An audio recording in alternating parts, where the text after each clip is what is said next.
Umabot sa 20 motorista ang nasita ng DOTR-SAICT dahil sa iligal na pagdaan sa EDSA Santolan Busway.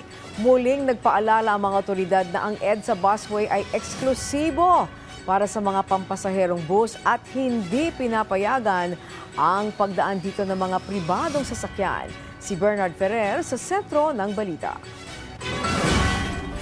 Alam ko naman yun na bawal. Lalo pat walang pasyente. Alam na bawal, pero dumaan pa rin sa EDSA Busway ang isang driver ng ambulansya. Kasunod ito ng pinaigting na operasyon ng mga tauhan ng DOTR SAIC sa bahagi ng EDSA Santolan sa Quezon City. Ang palusot ng driver sa pagdaan sa busway. Kita niyo naman, tumawid ako para lang mag-CR. Saan po ba kayo galing, sir? Sa National Kidney po. Sunod naman na nasitang isa pang ambulansya na wala rin umanong sakay na pasyente ng mahuli. Ang authorized po yung mga ambulance po na talagang within death or life na ano po. Sila po yung ano, at saka may mga C-trip po sila na talagang dadalhin po nila dun sa hospital talaga yung mga pasyente.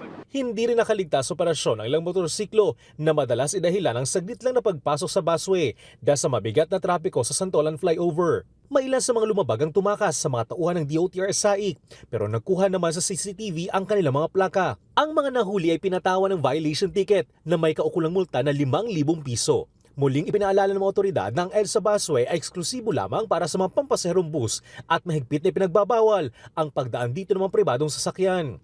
Sa kasalukuyan, pinapayagan lamang makadaan sa EDSA Busway ang mga ambulansya, truck ng bumbero at mga sakyan ng kapulisan na may lehitimong operasyon at may sakay ng emergency case. Samantala, isang person with disability o PWD ang tinulungan ng mga tauhan ng DOTR SAIC sa EDSA Ortigas Busway. Ang insidenteng ito ay sumasalimin sa direktiba ni Pangulong Ferdinand R. Marcos Jr. kay DOTR Secretary Giovanni Lopez na hindi lamang isulong ang modernisasyon kundi pati ang mas makataong transportasyon alinsunod sa bagong Pilipinas kung saan walang naiiwan. Bernard Ferrer para sa Pambansang TV sa Bagong Pilipinas.